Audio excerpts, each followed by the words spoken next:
चरणान योग चूलिका महाधिकार, गाथा 217, पृष्ठ 417। मरदुजी अदुवा जीवो अयदाचारस्णिच्छिदा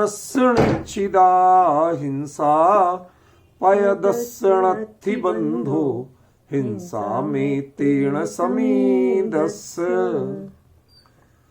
इस गाथा पर अपनी कल चर्चा की थी। आज इस पर एक प्रश्न उपस्थित करना है। आचार्यवर अमृतचंद्र देव ने इसकी उत्थानिका में छेद का द्वैविध्य बताते हैं, यह उत्थानिका बनाई है। माने इस गाथा में छेद की दो अवस्थाएं क्या हैं वो बताई है। अब ये देखना है कि क्या इसमें वास्तव में छेद की दो अवस्थाएं हैं। जब आचार्यवर यदि परख रहे हैं तो उन्होंने कुछ परखा ही होगा, जब कहा है उसको हमें पहचानने की कोशिश करना है। जब मैंने इसमें थोड़ा और पढ़ा तो उसमें बड़ा एक गजब का रूप आया। पहली बात, इसके लिए उन्होंने अशुद्धोपयोग शब्द का प्रयोग किया है, शुभोपयोग नहीं करके क्या प्रयोग किया है, अशुद्धोपयोग। अब वो अशुभोपयोग नहीं हो सकता, ये तो तय है। क्यों? क्योंकि जो भावलिंगी मुनिराज हैं वह यदि प्रवृत्त अवस्था में भी हों, प्रवृत्त गुण स्थान में भी हों, तो भी अशुभ उपयोग उनके नहीं हो सकता, ये तय है। और यदि जब अशुभ की नौबत आ जाएगी तो गारंटी से गुण स्थान गिर जाएगा। ठीक, तो ये तो तय है कि वह शुभ उपयोग में ही है। तो शुभ उपयोग को जानबूझ करके अशुद्ध उपयोग क्यों कहा? यद्यपि अशुद्ध उपयोग के दोनों भेद हैं, एक शुभोपयोग, एक अशुभोपयोग, लेकिन जब आप एक कॉमन नाम देंगे तो उसमें भ्रम की गुंजाइश होती है कि शायद अशुभ भी होता हो। तो ऐसा भ्रामक प्रयोग नहीं करना। मैं आरोप नहीं लगा रहा हूं, ये तो प्रश्न कर रहा हूं, विषय को स्पष्ट करने के लिए प्रश्न कर रहा हूं। नहीं तो अनर्थ करने वाले कहते हैं साहब वो तो कौन अमृतचंद्र आचार्य पे आरोप। यही तो आजकल बड़ी कमी है, लोगों में पूरी बात सुनने की सहिष्णुता नहीं है, धैर्य नहीं है। एक बात पकड़ी है उस पर बहस शुरू कर देते। मैं तो ये कह रहा हूं कि इसको यदि हम मात्र अशुद्धोपयोग कहते हैं तो अशुद्धोपयोग तो चूंकि दोनों प्रकार का है, अशुभ और शुभ दोनों को ही अशुद्धोपयोग कहा गया। तो यदि आचार्य देव शुभोपयोग कहते तो भ्रम की गुंजाइश नहीं थी। अशुद्ध कह दिया तो यह भ्रम की गुंजाइश हो गई कि वो शुभ भी हो सकता है और अशुभ भी हो सकता है। तो क्या भावलिंगी मुनिराजों के अशुभ उपयोग होता है? नहीं, वो तो होता नहीं है। होता नहीं है तो फिर ऐसा भ्रामक प्रयोग क्यों किया? क्या उद्देश्य था? मैं ये नहीं कह रहा हूं कि प्रयोग गलत किया, प्रयोग बिल्कुल सही किया। कोई भी बात जब हो तो उसका मर्म कब समझ में आता है? जब आप उसका दूसरा पक्ष भी बताएं। भाई ये काम किया, इससे तो गड़बड़ी ज्यादा थी। अब जितनी गड़बड़ी थी उससे ज्यादा फायदा जब तक नहीं दिखाओगे तब तक बात खुलेगी नहीं, मजा नहीं आएगा, समझ में नहीं आएगी क्या बात है। मैं आज का जो फोकस है वह मूल रूप में इस अशुद्धोपयोग पे ले रहा हूं। और अशुद्धोपयोग में उपयोग का द्वैविध्य, जो छेद का द्वैविध्य, वो मर्म बताना मेरा उद्देश्य है इसी गाथा से। आज मैं बिल्कुल अमृतचंद्र आचार्य के जो निर्देश है ऊपर का, उस बात को इस गाथा में निकाल के आपको दिखाने की कोशिश करूंगा। देखिए, यदि अशुद्धोपयोग को शुभोपयोग कहा जाए, किसी चीज को थोड़ा भी अच्छा कहा जाए। एक शुगर पेशेंट है, शुगर पेशेंट को आप बढ़िया बढ़िया पकवानों के नाम लो और दूसरा डॉक्टर कहे मत सुन, इसकी जहर है जहर। पॉइंट समझ में आ रहा कि नहीं आ रहा?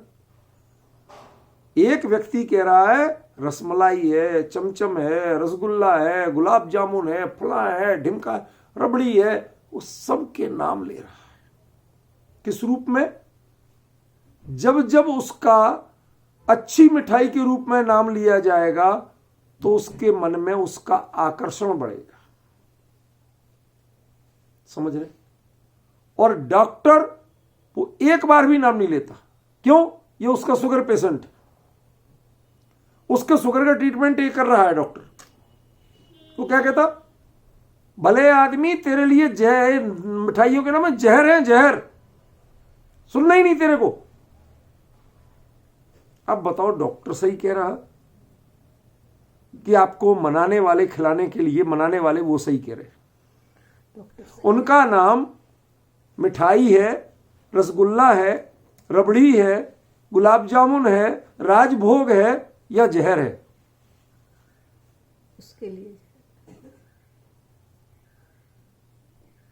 भाई मैं ये नहीं कह रहा कि वो जहर नहीं है, जहर तो सारा ही खाना होता है भाई। एक परिमाण से ज्यादा, एक मात्रा से ज्यादा कोई भी चीज हो जाए वो सब जहर होती। समझ में आया ना? हमारे वैद्य जी हैं, वो ये सब कहते भाई साहब मैं तो जहर बेचता हूं, एक मात्रा से ज्यादा हो गया तो जहर। आज आप बताइए, डॉक्टर लिखते इतने mg की गोली लेना, इतनी बार लेना, तो तुम जब चाय खा लो तो, और जितनी चाय खा लो तो जहर ही होगा, और क्या होगा? समझ गया ना? तो यूं तो कुछ भी खाना जहर हो सकता है, लेकिन जब किसी को किसी चीज की प्रेरणा देना हो, दुकानदार को बेचना हो, अरे बाबूजी ऐसे बढ़िया हम अपने फार्म के गाय के ताजे दूध से ये देखो अब मक्खन की तरह रसगुल्ले बनाए हैं, बाबूजी कहीं पूरे देश में मिल जाए तो कहना। अब ये जो वो कह रहा है वो एक अक्षर झूठ नहीं, बिल्कुल सही, वो धोखे वाले दुकानदार नहीं है, सच्चा है। उसके बावजूद आपके लिए सही बात क्या है? जो डॉक्टर कह रहा है कि जहर है। अब दुकानदार कहता ले मैंने खा लिया, बता कहां मरा मैं? जहर होता तो मैं मर जाता ना, तू झूठ बोल रहा है कि जहर है। और डॉक्टर कहता मैं अपनी जगह बिल्कुल सही हूं। क्यों? क्योंकि ये मर जाएगा, ये शुगर पेशेंट, तुझे शुगर नहीं है, तू नहीं मरा। तेरा गुण स्थान वो नहीं है जिसमें अंतर्मुहूर्त टिक जाए तो गुण स्थान गिर जाए। तू तो राजशाही गुण स्थान में, क्या कोई बिल्डिंग की छत पे खड़ा हो तो नीचे गिर जाएगा, नीचे खड़ा हो तो और फर्श पे गिर जाएगा, फर्श पे खड़ा हो तो और थोड़ा बहुत गिर जाएगा, बैठा हो तब भी धक्का दो गिर जाएगा, लेकिन फर्श पे चित लेटा हो वो ससुरा कहां गिर के जाएगा। समझ गए? तुम मिथ्यात्व गुण स्थान वाले, भाई शुभ उपयोग की प्रशंसात्मक चर्चा कौन करेगा? मिथ्या ज्ञानी तो कभी शुभ को अच्छा मानते ही नहीं। समझ गया ना? तो वो जिसने शुभ की शुभ रूप में चर्चा की, इसका सीधा मतलब है वो मिथ्यात्व गुण स्थान वाला है। उसे आत्महित प्रिय नहीं है, उसे मिथ्यात्व से डर नहीं लगता, उसे स्वभाव बुरे नहीं लगते। समझ गया? देखो, शुभ को करना और शुभ को इष्ट मानना, इन दोनों में जमीन आसमान का अंतर है। कोई व्यक्ति स्वयं डायबिटीज का पेशेंट हो, स्ट्रिक्टली उसे मीठा खाना मना हो, वो अपनी बेटी की शादी हो तो मिठाई बनवाएगा कि नहीं बनवाएगा? बाकायदा चुनेगा कौन कौन सी बनना, टिक लगाएगा, ऑर्डर देगा, पेमेंट करेगा, सब कुछ कर रहा, लेकिन अरति भाव से। अरति भाव से माने जय विषम उपभुजंतो वेज्यो पुरुषोण मरणम वे आदि समय सार में आता है। वो अरति भाव से ले रहा है, उसको जितना पेमेंट कर रहा है, अरे तूने बहुत बढ़िया बनवाया, सब लोगों ने, बाबूजी आपने तो चखा ही नहीं, भाई मेरे लिए तो जहर है। अब डिफरेंस समझ रहे? दूसरों को भले ही बता रहा, व्यवस्था कर रहा, लेकिन अपने लिए नितांत जहर मान रहा, अपने लिए रत्ती भर भी उपादेय नहीं। क्यों? क्योंकि मेरी शुगर पहले ही उस लेवल पे पहुंची हुई है कि यदि जरा सी भी गई और खतरा जीवन का पैदा हुआ, ऐसे ही मेरी परिणामों की भूमिका उस जगह पहुंची हुई है कि अंतर मुहूर्त से ज्यादा शुभ में रह गया तो गुण स्थान गिरा, मेरी मौत हुई। समझ गए? इसलिए ज्ञानियों ने उस शुभ परिणाम को अशुद्धोपयोग कहा, जहर कहा, शुभ नहीं कहा। जबकि प्रश्न क्या था? प्रश्न ये था कि यदि आप अशुद्ध कहोगे तो अशुद्ध तो अशुभ भी होता है, तो इसका मतलब हमें यह भ्रम हो सकता है कि भावलिंगी मुनिराजों को भी अशुभ उपयोग होता है। आचार्य ने तो अशुद्ध कहा, उनने तो शुभ अशुभ का भेद किया नहीं, अशुद्ध दोनों ही होते हैं। एक पक्ष वो था बहन, ख्याल में है। और एक पक्ष क्या है? ये है कि आपके लिए ये जहर है ऐसा कहना क्यों जरूरी? क्यों? आप अंतर मुहूर्त पूरा ना हो जाए, इस परिणाम में पूरा ना हो जाए अंतर मुहूर्त, प्रति समय जहर विचारो ताकि जान छुड़ा के भागो, इससे अटक ना जाओ। ठीक है, ये एक पक्ष हुआ। ये है वो अंतरंग पक्ष छेद का, है तो छेद में, लेकिन उसको छूट के अंतर में जाना चाहता है, ये भी छेद है। और दूसरा कौन छेद है? जो देह में, पर पदार्थों में सावधानी पूर्वक आचरण कर रहा है, भले ही थोड़ी देर के लिए कर रहा है। जैसे बेटी की शादी में सारी मिठाइयां खुद बनवा रहा है, छान के पानी बनवा रहा है, सारी चीनी के बोरे लाके दिए, जिससे चीनी का दाना जहर है, उसने चीनी के बोरे लाके दिए कि नहीं? ये 84 पहाड़ क्या है? चीनी के बोरे नहीं है। कुंद जैसे आचार्यों के लिए, जिन्हें स्वरूप में समाना हो, उन्हें 84 पहाड़ लिखना ये प्रवृत्ति थी कि निवृत्ति? ये राग था कि वैराग्य?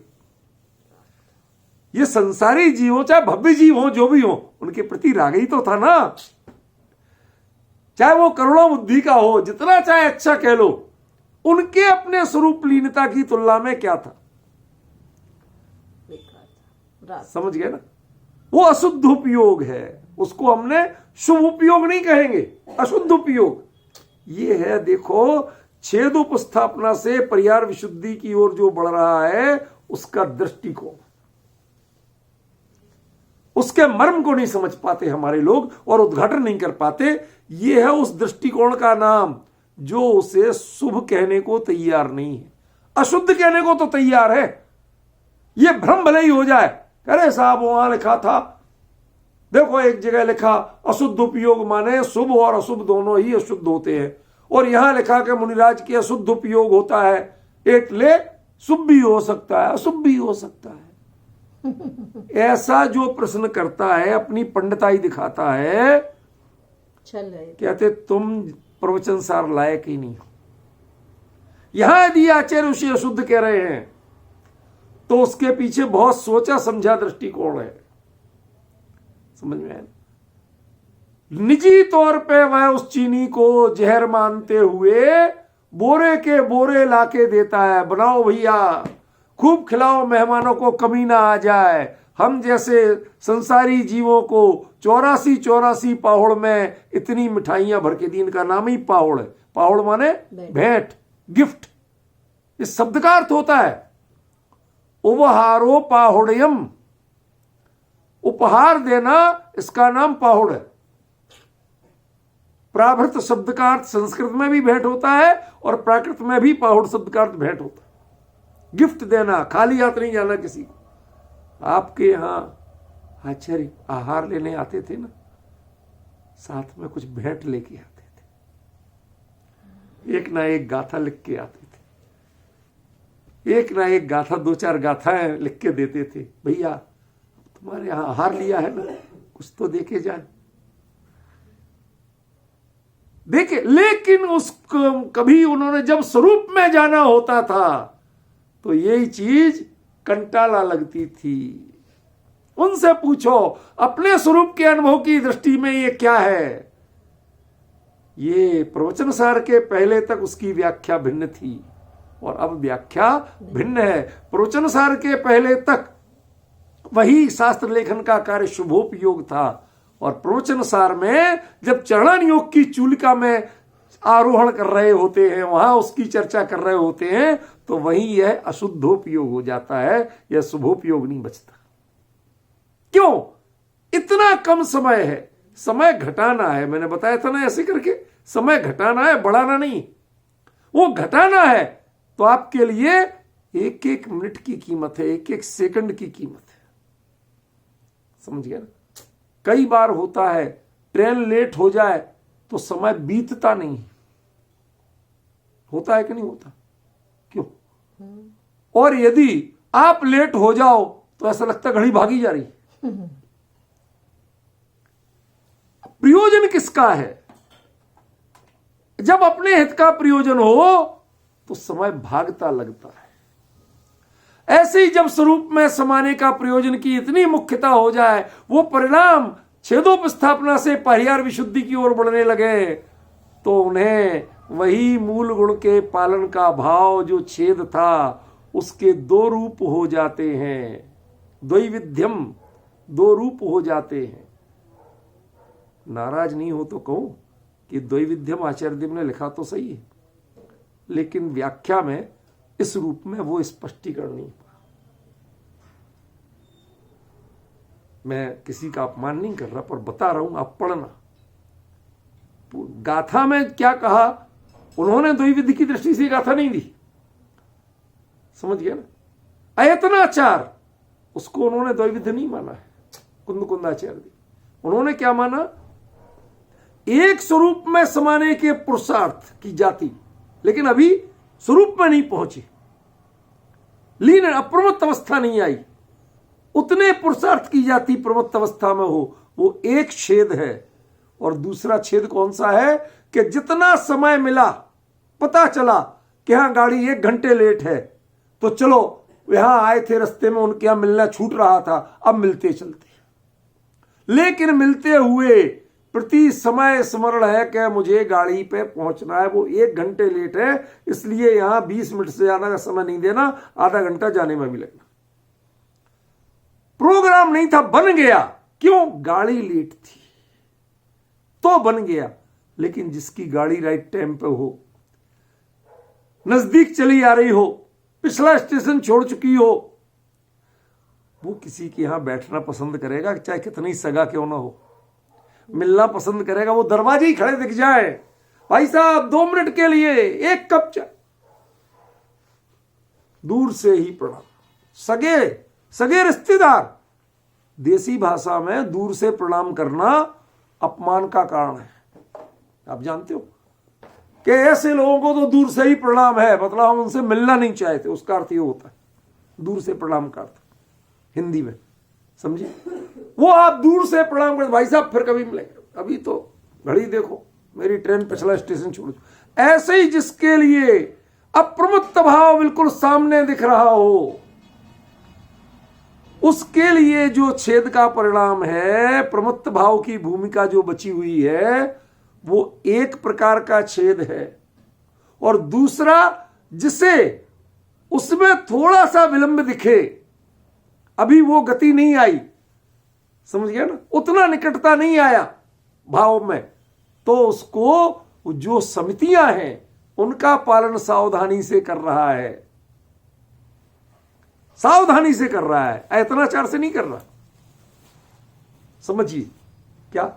वो छेद का दूसरा रूप। आपको समझ में आया? छेद का द्वैविध्य क्या है?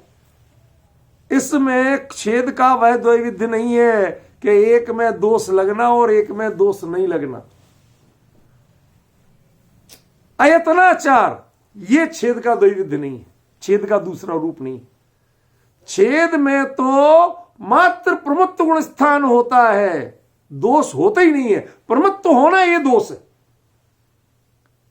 स्वरूप से बाहर आना ये दोष है।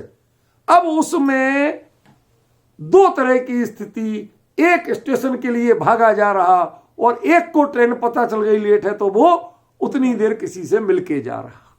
जो मिलके जा रहा, शांति से बैठा, चाय पीता दिख रहा है, अरे तेरे ट्रेन का टाइम तो हो निकल गया, भाई साहब आज ट्रेन 1 घंटा लेट, पहुंच रहे, अभी वहीं पहुंच रहे। ध्यान है, हमें ध्यान है, उपयोग से नहीं उतरा है अपना लक्ष्य, लेकिन फॉर द टाइम बीइंग समितियों पर ध्यान दे रहा है। वो छेद का दूसरा रूप है। और जो बिल्कुल उस पर ध्यान दिए बिना अपने धुन में जा रहा है अपने लक्ष्य की प्राप्ति के लिए, लेकिन जब तक लक्ष्य पर पहुंचा नहीं है तब तक वो छेद का दूसरा रूप है। इसके अलावा जो कोई कदाचार को, शिथिलाचार को यदि इस छेद का रूप मानता है, उसने छेदोपस्थापना चारित्र को समझा ही नहीं। पॉइंट समझे क्या कह रहा हूं? उसने छेदोपस्थापना चारित्र को समझे ही नहीं है। क्यों? क्योंकि ये सामायिक से श्रेष्ठ चारित्र है। 5 प्रकार के चारित्र है ना, सामायिक, छेदोपस्थापना, परिहार विशुद्धि, सूक्ष्म सांप्राय और यथाख्यात। कुंद आचार्य को वो पूरी यात्रा दिखाना है लाइव कि यथाख्यात क्या होता है। वो नहीं उससे गुजरे थे, लेकिन वो सामने देख के आए थे। अब वो उससे अपरिचित नहीं थे, वो शब्दों में नहीं खेल रहे थे, वो अपना आंखों देखा हाल बता रहे थे। ये डिफरेंस आपको इसमें से निकालना पड़ेगा। छेद के द्वैविध्य का अर्थ जो ये करते हैं कि जिसने शिथिलाचार कर लिया वो एक, और जिसने समितियों का पालन कर लिया वो दूसरा। भाई साहब, शिथिलाचार तो छेदोपस्थापना वाला कर ही नहीं सकता, और कर ले तो उसे तो सामायिक भी नहीं होगा, छेदोपस्थापना होगी कहां से? नहीं गिर जाएगा। समझ गए ना क्या स्थिति है, क्या वर्णन है, और हम चीज को लेके कहां जाते हैं। वो प्रयत है। ध्यान रखना, छेद के 2 रूपों में जो प्रयत है वह कमजोर भूमिका वाला है, और जो स्वरूप की ओर प्रयत है, समितियों में प्रयत है तो कमजोर भूमिका है, और स्वरूप की ओर प्रयत है तो उत्कृष्ट भूमिका। अब प्रयत की तो बात ही नहीं है। तो साहब इसमें दिया अयदाचार सुनिश्चिता हिंसा। अरे भाई, उसकी चर्चा इतनी कर चुके हैं कि आप स्वरूप से बाहर आए क्यों। एक जब मुसलमानों आदि का जमाना था, उस समय लड़की घर से बाहर निकली क्यों? लौट के जब तक सुरक्षित घर में नहीं आ जाती थी, मां बाप की जान गले में अटकी होती थी। ये निकली क्यों? चिल्लाते थे घर पे आके, जाने क्यों दिया तुमने उसे, चाहे सहेली की से कहीं से, जाने क्यों दिया जवान लड़की को घर से बाहर? क्यों? ये खतरनाक जमाना है, वो सुरक्षित लौटेगी कि नहीं इसका भरोसा नहीं। समझ गया ना? ऐसे ही जिनकी परिणति का जाने क्यों दिया तुमने बाहर, ऐसी जो सावधानी बरतते हैं, ये उनकी चर्चा है। जिन्हें बाहर जाना परिणति का, वह लगता है कि जैसे वो मुगल बादशाहों के जमाने में कोई भी किसी को उठा ले, कुछ भी कर दे, कोई सुनवाई नहीं। समझ गए ना? ऐसे में लड़की बाहर निकल गई तो सिवाय आशंका के कुछ नहीं लगता। ऐसे ही जिसकी परिणति बाहर निकल गई, तूने जाने क्यों दिया। समझ गए? चैन कब पड़ेगी? जब सुरक्षित घर में लौट के आ जाएगी, स्वरूप में समा जाए वापस, तब चैन पड़े। तब तक वो छेद है। छेद है माने लड़की भ्रष्ट होके आ गई नहीं। जितनी देर पता चला वो अपनी सहेली के यहां बैठी है सुरक्षित, वहां से आज की भाषा में कह लो फोन कर दिया, ठीक है ना? एक भूमिका वो है। एक घर की ओर चल दी है, बस पापा 2 मिनट के अंदर पहुंची, एक भूमिका ये है। लेकिन जब तक बाप को चैन नहीं है, जब तक वो घर के अंदर ना आ जाए। अप्रमत्त तो तभी है, निश्चिंत तो वो तब होगा, उसके पहले वो निश्चिंत नहीं है। पहली एक निश्चिंतता क्या है कि हाँ सहेली के घर में है, सड़क पे नहीं है, ये निश्चिंतता है। दूसरी कि 2 मिनट के अंदर घर में पहुंच रही है, अपनी गली में आ चुकी है, ये है। बीच की बात नहीं कर रहे। एक भूमिका सहेली के घर में है, सड़क पे नहीं है। ऐसी समितियों में सावधान है, इधर उधर विषय कसाय में नहीं है। ये एक भूमिका है।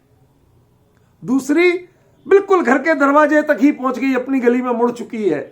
ऐसे ही स्वरूप का अनुभव, प्रमुख गुण स्थान साक्षात सामने है। ये दूसरी भूमिका है। ये भी छेद है और वो भी छेद था, ख्याल में है ना। और भटकने वाले छेद की चर्चा यहां नहीं है, दोष की चर्चा नहीं है, मलिन चरित्र की चर्चा नहीं है। वो मैली होके नहीं आ रही है। घर में घुसने ही तब देते थे, या भली लड़कियां घर में घुसती तब थी जब तक निर्दोष रहेंगी तो घुसती थी। जिनके दोष लग जाए वो घर में घुसती कब थी? वो तो कुएं बावड़े में कूद जाए, कुछ भी कर लें, घर में नहीं आती थी। मैं कोई उन बातों का समर्थन नहीं कर रहा हूं, मैं तो मात्र दृष्टांत रूप में बात कर रहा हूं। समझ में आया ना? दृष्टांतों को सिद्धांत मत बनाइए, उन पर बहस मत करना मेरे से। वो तो मैं अपने बात को समझाने के लिए देता हूं, समझिए। ऐसे ही ज्ञानी जीवों को, कल चर्चा क्या थी? समिदस्य पायदस्य, वो आपको बड़ा लग रहा था, आज वो छोटा लग रहा। जो समितियों में प्रयत्नशील है, सावधान है, वो सहेली के घर बैठी है। अभी तो घर के रास्ते पे भी नहीं है, दरवाजे पे भी नहीं। और वो जो गली के मोड़ से मोबाइल पे मैसेज कर रही, फोन की, पापा दरवाजा खोलो, मैं गली में उड़ गई हूं। रामू को बोलो दरवाजा खोले। अरे रामू क्या आएगा, मैं खुद आता हूं। क्यों? बेटी मेरी, चिंता मुझे। समझ गए ना? ज्ञानी जीव कहते हैं कि उसको मैं दूसरे स्तर का छेद तब कहूंगा कि जब वो घर के दरवाजे, गली में मुड़ गई है, मैसेज आ गया और मैं खोलूं और बेटी सामने दिखे, बस वहां तक दूसरे स्तर का छेद है। और उसके बाद अच्छेद है, फिर छेद खत्म हो जाता। फिर तो बाप बेटी मिल गए, दरवाजा बंद हो गया, बाहर का रास्ता बंद हो गया। ख्याल में ना? ये स्थिति है। अब ये छेद का द्वैविध्य है, और उसको हम कहें कि किसी से जीव हिंसा हो जाए असावधानी पूर्वक चलने आदि से, तो एक छेद वो है, और एक जो सावधानी से चल के जीव हिंसा ना करे। क्या बता रहे हो आप? क्या बता रहे हो? आचार्य ने कितना सोच समझ के, अशुद्धोपयोगी छेद है। ये अमृतचंद्र आचार्य का वचन है, अशुद्धोपयोगी छेद है। और खरेखर वो अशुद्धोपयोग क्या है? शुभोपयोग। वो शुभोपयोग नहीं कह के शुद्धोपयोग कहना, उसके पीछे की वो सावधानी समझिए। दूसरों के लिए मिठाई कितनी मजेदार चीज हो, लेकिन तेरे लिए सिर्फ जहर है वो, और कुछ नहीं। वो डॉक्टर उसके लिए जहर शब्द बोलता है, मिठाई शब्द नहीं बोलता। सारी दुनिया बोले मिठाई, लेकिन उसके लिए जहर बोलता है। ऐसे ही जिसको इतनी नाजुक प्रकृति हो, एक अंतर मुहूर्त भी यदि रह गया तो उन स्थान गिर जाएगा। क्या कहा? इतना नाजुक, कितना नाजुक। कई लोग होते हैं ना नाजुक मिजाज, जरा सी हवा लगी छींके आना शुरू हो जाए, जरा सा ये हुआ उनको उल्टियां आना। कई लोग होते ना ऐसे, छोटी छोटी बात पे बर्दाश्त नहीं है। ऐसे ही इतनी नाजुक प्रकृति जीव, जिसे अंतर मुहूर्त का काल भी बर्दाश्त नहीं है। किसमें? शुभ में। अशुभ की बात नहीं है, शुभ में अंतर मुहूर्त काल बर्दाश्त नहीं है। यदि अंतर मुहूर्त भी रह गया तो हमने सुना है कि गुजरात के लोग अधिकांश, चाहे गर्मी हो चाहे कोई हो, वो गर्म पानी से नहाते। थोड़ा गलत तो नहीं सुना मैंने? कहते भाई साहब ऐसा है, नहाने में तो पानी हल्का गुनगुना तो चाहिए, नहीं हो तो हमें तो जरा में जुकाम लग जाता है, नजला लग जाता है, छींकें आने लगती हैं। अब आप समझ रहे क्या, किसकी बात कर रहा हूं? आपने अपनी प्रकृति यदि इतनी नाजुक बनाई हुई है तो आपको प्रिकॉशन लेना ही पड़ेगा। There is no option. ऐसे ही जिसने एक अंतर मुहूर्त की भी फुर्सत जिसके पास नहीं है, सोचिए, एक अंतर मुहूर्त की फुर्सत जिसके पास, इसके लिए शुभ भाव के लिए, प्रशस्त भाव के लिए, समितियों के पालन के लिए, 28 मूल गुणों के पालन। 28 मूल गुण पलते हैं, मैं अपनी धुन में जा रहा हूं, वो पलते हैं। वो है दूसरे श्रेणी का शुभ भाव, माने छेद। और ये हमने थोड़ा इस पर ध्यान दे लिया कि कहते भाई तुमसे खतरा हो गया, समितियों में तुम प्रवृत्त हो गए, ये खतरा हो गया। यद्यपि समित होने के कारण, पयत होने के कारण तुम्हें बंध नहीं होगा, लेकिन ये बंद नहीं होना यदि ये तुम्हारी उपलब्धि है तो कल के दिन मैं कहूं कि मैं जेल नहीं गया, पकड़ा नहीं गया, तो फिर बिना टिकट जाना भी उपलब्धि हो जाएगी जो पकड़ा नहीं गया है। समझ गया ना? पकड़ा नहीं गया, बंधा नहीं, जेल नहीं गया, ये आपके करेक्टर सर्टिफिकेट है क्या? किसी ने करेक्टर सर्टिफिकेट में आज तक लिखवाया कि मैं आज तक किसी भी केस में जेल नहीं गया? ये करेक्टर सर्टिफिकेट है क्या? क्या उसकी भाषा है क्या? ये मानोगे? जो ये लिखेगा उसका मतलब क्या है कि भाई काम तो ऐसे थे कि जेल जाए लेकिन गया नहीं। ये मेरा कौशल है। काय का कौशल है? समझे? बहुत सावधानी से समझना। ये ग्रंथ बहुत अद्भुत है, इसमें आचार्य की प्रतिपादन शैली बहुत अद्भुत है, उसकी गहराई को पकड़ना ये बहुत दुर्लभ काम है, अत्यंत सावधानी चाहिए। जब अमृतचंद्राचार्य देव लिखते हैं अत्यंत निषिद्धारम दुरासदम जिन वर्ष नय चक्रम खंडयति धारे माणम मूर्धानम चेव निश्चेत, जो दुधारी तलवार है चलती है, जब वो सिर के ऊपर से ऐसे घुमाते हो वो लपलपाने वाली होती, वो इतनी हार्ड नहीं होती, ठीक है ना? तो वो चलाता है सिर के ऊपर से, मतलब इतनी तेजी से चलाता है, मैंने देखे हैं ये सब दृश्य, इतनी तेजी से चला है कि कोई उसके, वो बिल्कुल चक्र जैसा बन जाए, सुदर्शन चक्र जैसा, कोई उसके पास ही नहीं आ सकता। पूरा पावर कि जो आए वो कटता जाए, युद्ध में जो यदि उसकी रेंज में आए वो कटता जाए, इतनी तो तेज है। और इसका पावर भी तो उतना चाहिए, टकराने के बाद रुकना जाए। समझ गया ना? चलाने वाले में पावर इतना और उसमें तलवार में धार इतनी कि जो आए वो कटता, कोई उसको छू नहीं सकता। क्यों? सिर के ऊपर। तो वो आचार्य लिखते हैं खंडयति धारे माणम, लेकिन धार इतनी तेज है कि सिर के ऊपर से चलाते हुए यदि जरा सा हाथ ऐसा हो गया नीचे, सिर के ऊपर से 6 इंच नीचे हो गया तो मूर्धानम अपने ही सिर को काट देगी। वो पहचानती नहीं है कि तुम चला रहे थे। समझ गया ना? वो बात वहां कही नयों के लिए, यहां कही कि यहां सावधान, यहां कोई नय नहीं है।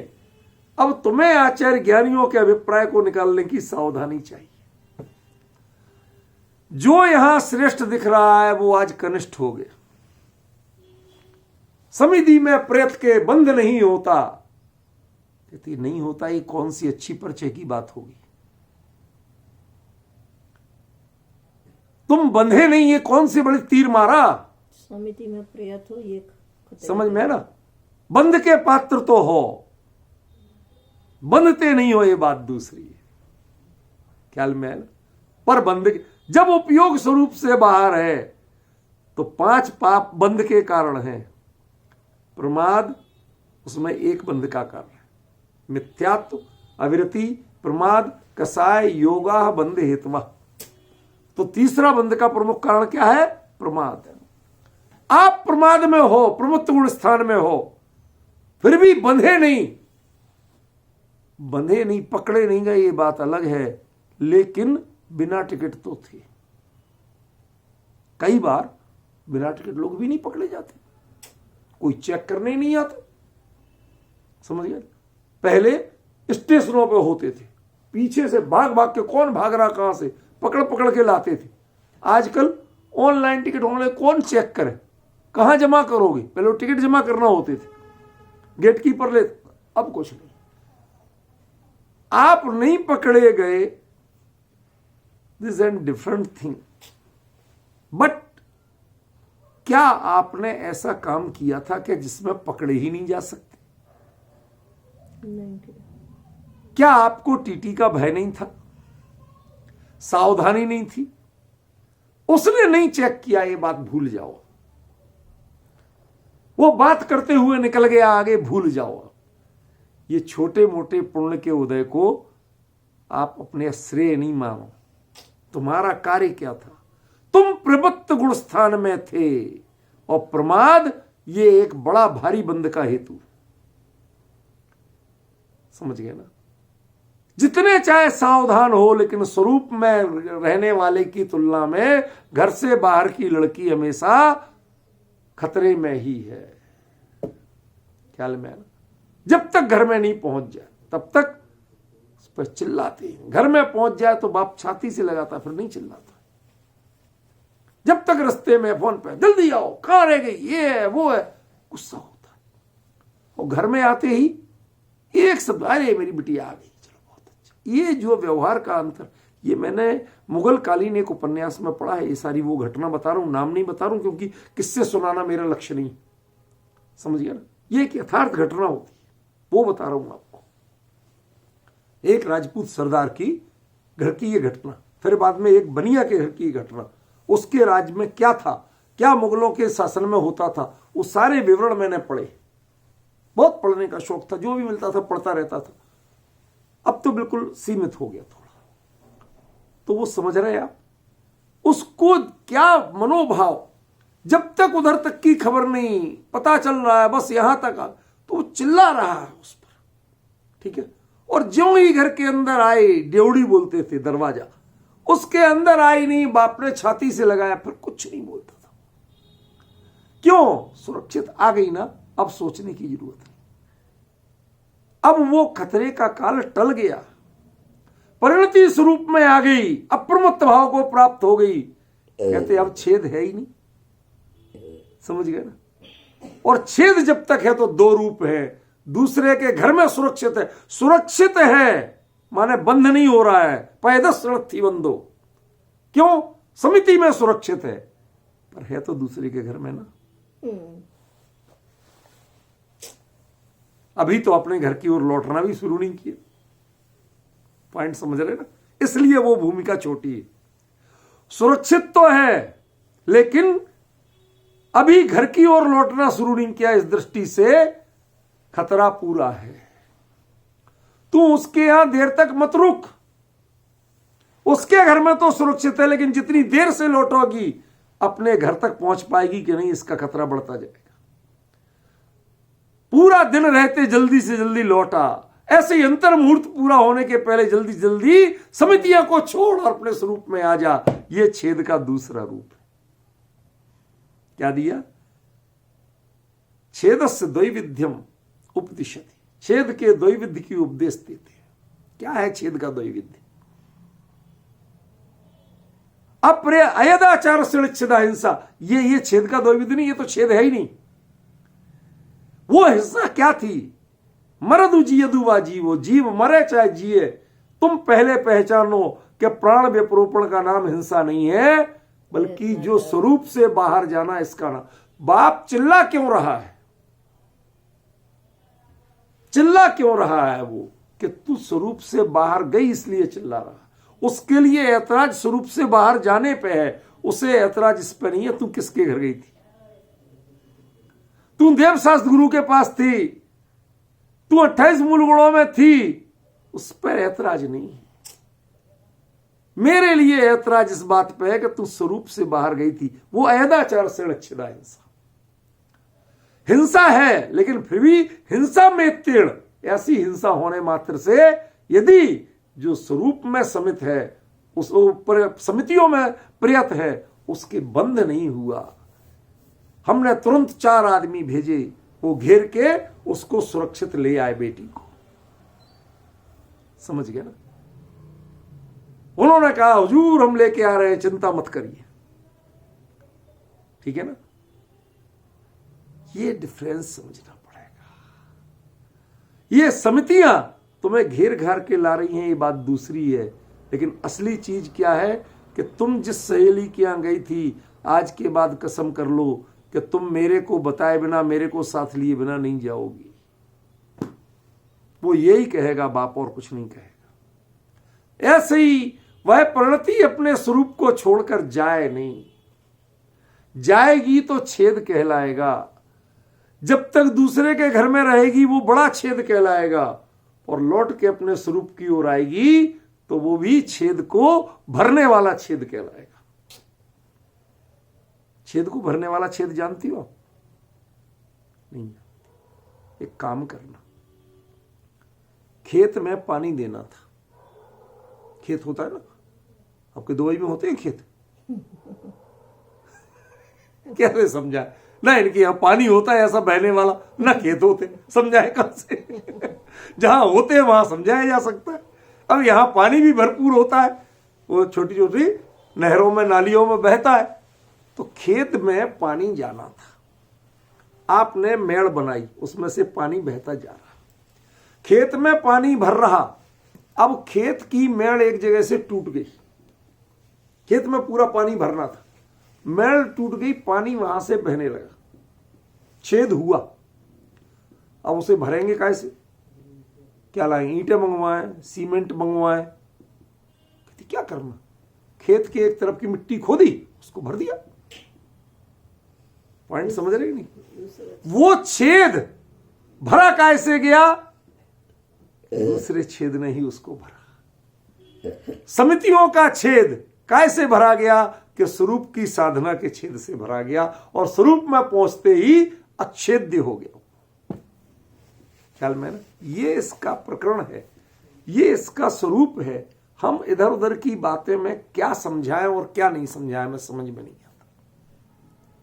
इसकी गहराई जो है, मतलब यदि किसी से पढ़वाओ तो ये समिदस्य पयदस्य बंधोणथी, इसको वो श्रेष्ठ बताएगा, और ऐदाचार से लिच्छिदा हिंसा इसको कनिष्ठ बताएगा।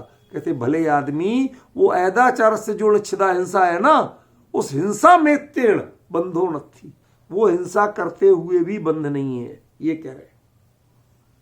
मतलब जो समितियों में प्रयत है, ऐदाचार तो उसके भी है, और वो ऐदाचार क्या है? कि स्वरूप का विस्मरण, इससे बड़ा ऐदाचार कुछ नहीं।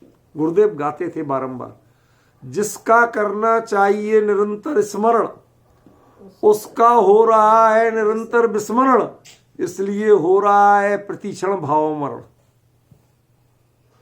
अरे वो क्या धुन, उनके अपने डायलॉग अद्भुत थे, बियॉन्ड दी कंपेयर।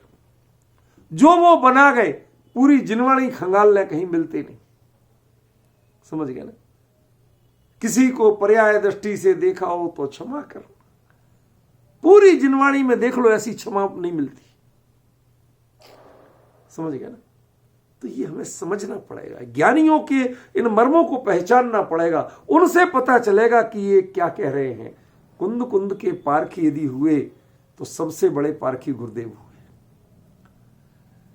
बाकी ने व्याख्यान तो बहुत अच्छे किए, लेकिन जिसे सीधा हृदय निकाल के देना, वो बात तो सिर्फ गुरुदेव में आई है। ख्याल में क्या गजब मर्म है। क्या कहते हैं? स्वरूप से यदि स्खलित हुए तो ऐतनाचार ही है, हिंसा ही है। अब यदि वो समितियों में प्रयत है तो बंध तो नहीं होगा, लेकिन है तो स्वरूप से बाहर ही, हिंसा तो है ही है, हिंसा से बचा नहीं, विशुद्धि भी नहीं है। क्या गजब स्वरूप है। इसके मर्म को यदि हम ऐसे नहीं समझे तो रूपल बहन कैसे समझे? जिस तरह से हमें समझाया जाता है कि जो प्रमादी असावधानी से प्रवृत्ति करेगा तो जीव मरेंगे ही मरेंगे, हिंसा। अरे इसमें जब कह रहे मर्दु जिये दुआ जीवो, मरे या जिये, इससे हिंसा है ही नहीं। फिर तुम्हें ये बात कहां से ले आए कि असावधानी से चलेगा तो मरेंगे ही, हिंसा होगी? अरे किस बात को हिंसा कह रहे हैं कुंद कुंदाचार्य देव? यही नहीं पकड़ पा रहे आप। और जिस समितियों में आप पैत को श्रेष्ठ कह रहे हैं, वो तो और कमजोर भूमिका है। बंद नहीं हुआ साहब, मुझे कोई नहीं पकड़ पाया, इतना कहना तो आज तुम फिर बिना टिकट आए थे। गर्व की बात क्या नहीं है। नहीं समझे? नहीं, बच्चे ने कहा पापा आज भी कोई नहीं पकड़ पाया, नालायक आज तुम फिर बिना टिकट आया। अब आप समझ रहे क्या कह रहे? उसको तमाचा पड़ा, इस बात की शाबाशी नहीं मिली कि आज भी तुझे कोई नहीं पकड़ पाया। तूने ये बताया कि आज भी कोई नहीं पकड़ पाया, इसका मतलब आज तूने फिर बदमाशी की थी, फिर बिना टिकट आया था, फिर स्वरूप से स्खलित हुआ था, फिर समितियों में अटका था। तेरे लिए तो कोटि जन्म तप तपे, ज्ञान बिन कर्म झरे जी, ज्ञानी के छिन माही त्रिगुप्ती। ये समितियों से कर्म नहीं झरते। भले ही हिंसा का बंध नहीं हुआ आपको, लेकिन इससे कर्म झरते नहीं है। झरते तो 3 गुप्तियों, स्वरूप में गुप्ति से होता है। 3 गुप्तियां तो कहने की गुप्तियां हैं, असल में तो स्वरूप में गुप्ति एक ही गुप्ति। क्या सच बताओ 3 गुप्तियां होती हैं?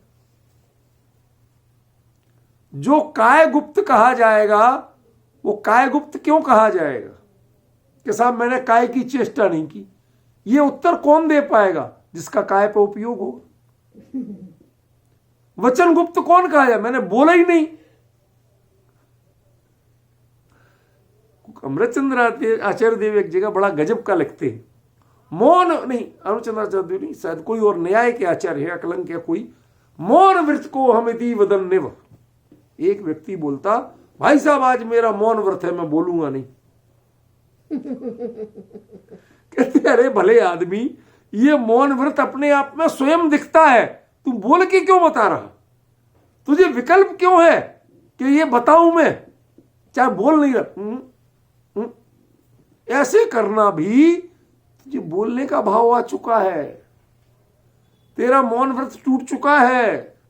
तुझे बोलने का भाव नहीं आना, अपने स्वरूप में ऐसे गुप्त होना, तो वास्तव में 3 गुप्तियां होती नहीं है। वो सिर्फ बच्चों को समझाने के लिए 3 गुप्तियां कही गई हैं। असली तो एक ही गुप्ति होती है, जो अमृतचंद्राचार्य देव अपने लिए लिखते हैं। स्वरूप गुप्तस्य अमृतचंद्रस्य, अपना परिचय कहते हैं। मैं तो स्वरूप में गुप्त रहता हूं, ना मैं मनोगुप्ति का पालन करता हूं, ना वचन गुप्ति का, ना काय गुप्ति। क्यों? क्योंकि इन 3 का विकल्प जब तक रहेगा तब तक गुप्ति होगी ही नहीं।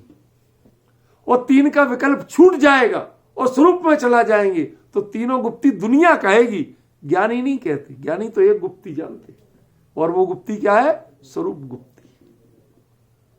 समझे कि नहीं? उससे कर्म झरते हैं। ये कोई समितियां कोई कर्म झराने का साधन है? ये तो दूसरे के यहां रुकना है। समझे ना?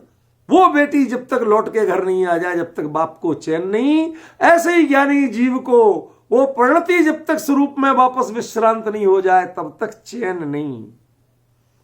समझ में है ना? ये है छेद का उत्कृष्ट रूप, श्रेष्ठ रूप।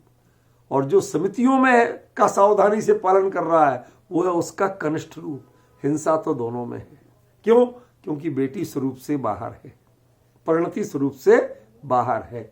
बस हिंसा का रूप तो ये है। लेकिन इस हिंसा मात्र से एक के बंध नहीं हो रहा। समझ में आया? इतनी मंत्र है और कुछ नहीं। ठीक है, बंध क्या नहीं हो रहा? समिति के ना पालने से कहलाने वाला बंधन बंद नहीं हो रहा। समझिए, एक बात कहूं आपको, टिकट चेकर जो उस ट्रेन में रोज टिकट चेक करता था, आज बिना टिकट यात्री बन के जा रहा है। ऑन ड्यूटी नहीं है ना, बिना टिकट यात्री बन के जा रहा है। रेलवे वाला सारा स्टाफ जानता है। जो टिकट चेकर आया वो उससे जूनियर था। उसने कहा, और बाबूजी आप भी? अरे यहां क्यों बैठे? आप फर्स्ट क्लास में बैठो, आओ चलो मैं बैठाता हूं।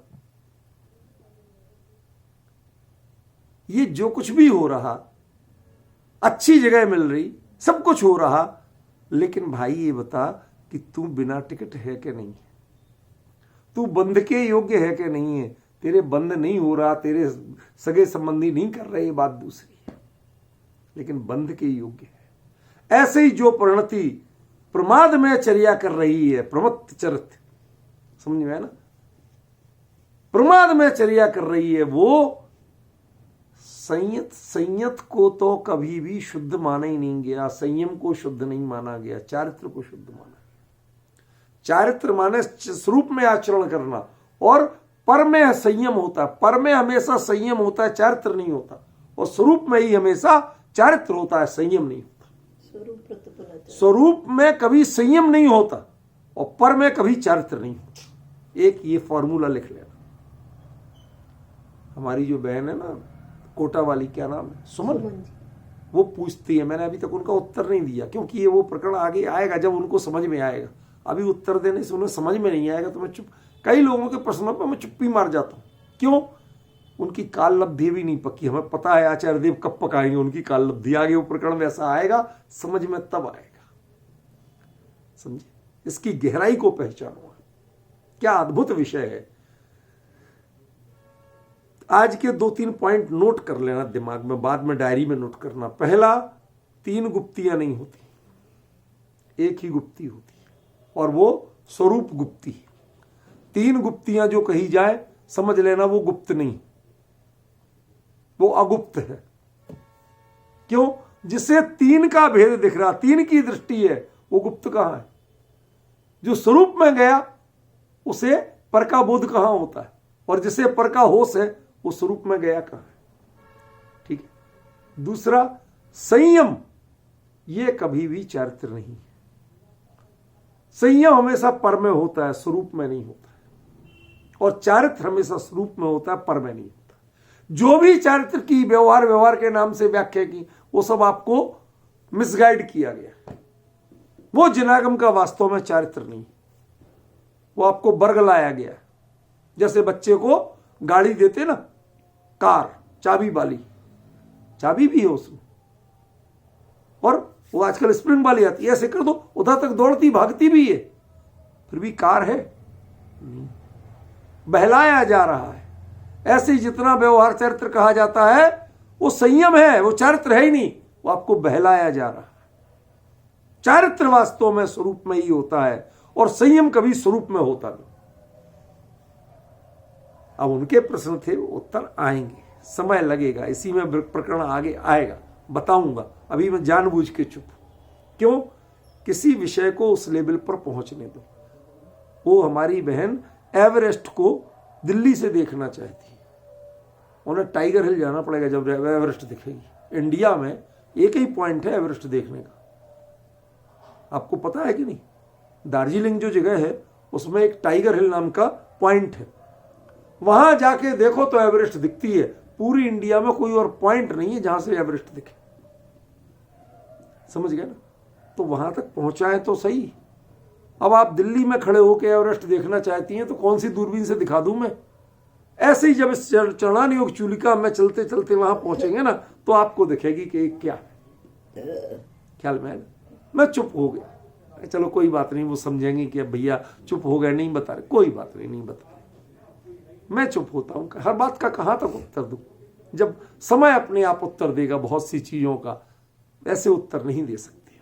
तो ये चीज ध्यान रखना, स्वरूप में गुप्ती यही चारित्र है, वास्तव में इसके अलावा कोई चारित्र नहीं। वो सिर्फ जिसमें पर का विकल्प भी है, सावधानी भी है, तो वो संयम है, वो चारित्र कभी नहीं हो सकता। और संयम ये वास्तव में निर्जरा का हेतु नहीं है, निर्जरा का हेतु तो गुप्ती है। अरे तप को भी, जिस तप से निर्जरा कहा, उस तप के लिए भी क्या कहा? कोटि जन्म तप तपे तो भी उतने कर्म नहीं झरते हैं जितने ज्ञानी के। त्रिगुप्त, ज्ञान बिन कर्म झरे जी। अरे ज्ञान का इसमें रोल क्या है भाई? जान लोगे तो क्या हो जाएगा? गुप्ती क्या ज्ञान है? गुप्ती तो परिणति को पर में जाने से रोक के स्वरूप में विश्रांत करना। कोटि जन्म तपने वाली बात हो गई, समझ गया ना? हाँ, ये जान जान के जितने तप करोगे उससे कुछ फायदा नहीं है। सबसे बड़ा तप एक है कि कोई तप नहीं करना, ये सबसे बड़ा तप। समझ गया? किसी तप के लिए फुर्सत नहीं रहना, ये सबसे बड़ा तप। समझिए, इस तप को जो करता है उसके छिन माही त्रिगुप्ती ते सहज टरे थे। ये मर्म पहचानना सीखे। जैन दर्शन की असली आत्मा ये है, ये मर्म है। इसको पकड़ेंगे तो आपको समझ में आएगा, इसको नहीं पकड़ेंगे तो मर्म समझ में नहीं आएगा। ख्याल में है ना? इसको पहचाने, विचारे, फिर हम अगली गाथा में इसके आगे की जो चर्चा करेंगे वो एकदम नया विषय आने वाला है। छेद का ही रूप आएगा, लेकिन एक नया पक्ष आएगा, उसकी चर्चा हम कल करेंगे। आज ही